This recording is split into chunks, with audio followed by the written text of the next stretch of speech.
so disgusting. There's a dead rat in her. We just puked.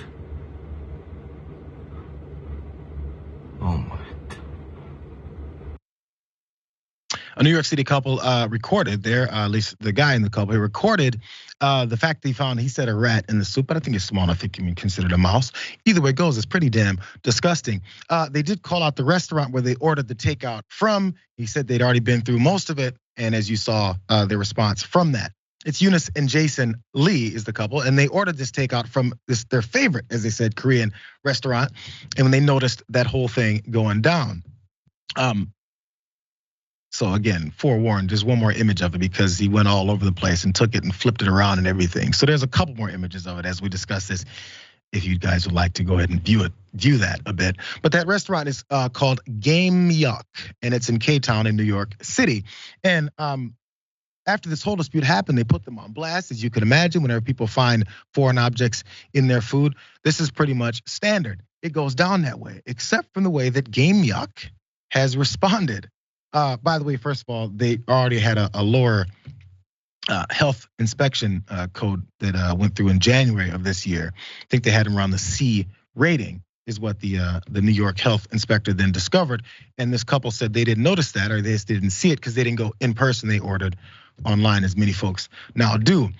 But this response from the restaurant was definitely more aggressive than you could imagine. They went straight back at Eunice and point out that those chopsticks that were in that video, because they did also point out in their videos that these are different chopsticks from other locations or from other restaurants. So other restaurants weren't involved in this, in case you guys noticed something. It was something they brought up, but Gammeeok did point out the chopsticks are from the stash we have at home. They said taken from various restaurants, as I pointed out, and they didn't provide us with the chopsticks for this delivery. So we used whatever we had at home. They just want to make sure people don't think it's other restaurants. But the restaurant responded with this here video. And apparently this is their pushback on the lack of chopsticks. We haven't heard about the rat yet, but really fast, their video.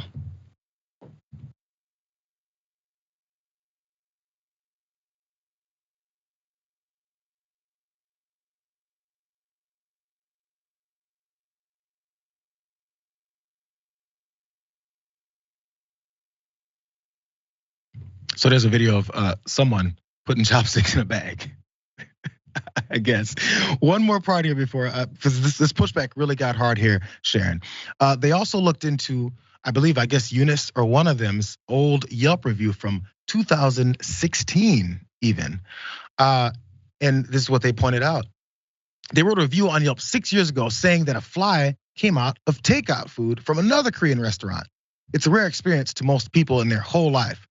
And they removed the review now. Why? Can you tell us? They're aggressive. They did point out, and by the review, I guess from one of them, showed a fly in a soup, very similar.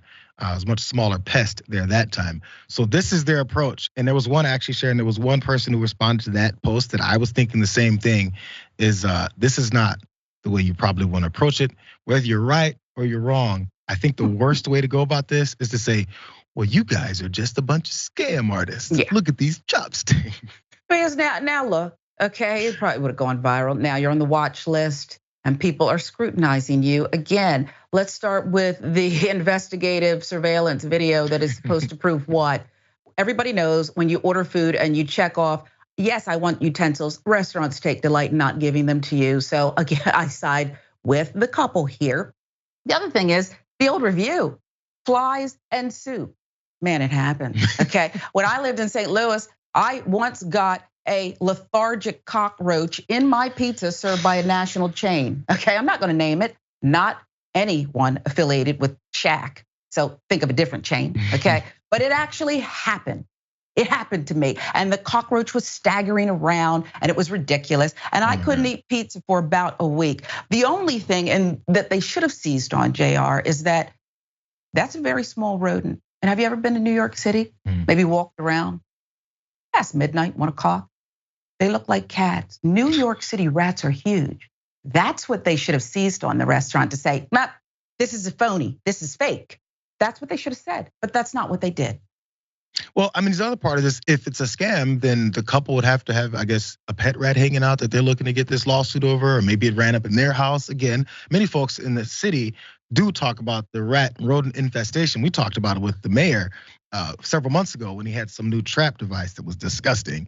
But it's an ongoing problem. And the rats that were in that device were not that size. Again, maybe that is their one pushback, but there was talk about money, one being demanded, and then the restaurant offering $200, then it increased to $5,000. There's many layers to this battle that's going back and forth. But then again, I'm not choosing any sides at this point because again, I'm not involved directly with knowledge. But from this battle, it's definitely not the PR battle that you want, because the big problem is looking bad as a restaurant and then having people not go there anymore. This has made it much worse. Really fast though, because this is something that I had forgotten about, because this does hit somewhat close to home. 1 degree of separation for me. Producer Emily, as you guys may have heard me mention a few times, last year she went on a seafood diet there. Had some sushi at one point, and she sent this image to all of us, to our chagrin. And she says, "Dear God, we just found this in the sushi," and that being a parasitic worm, something like that. I'm not sure how much money the restaurant in question offered her, $5,000, $10,000, but this is definitely sharing one reason why. And maybe this is even bad in some aspects as well, because who can you trust? I avoid restaurants like, ironically, the plague. Well, I don't, and that's part of my problem. But I will tell you this story, and I want to thank you because I see it as a public service, to me at least. I have been struggling with intermittent fasting. This story is going to get me through the next 6-7 hours. So I'm great. I think it's great. Thank you. You usually big on sushi? Not anymore. That was the worst. The part that isn't the worm in that picture, one more time, you guys, also doesn't look that great either. I just have to say, I won't put that restaurant on blast because who knows.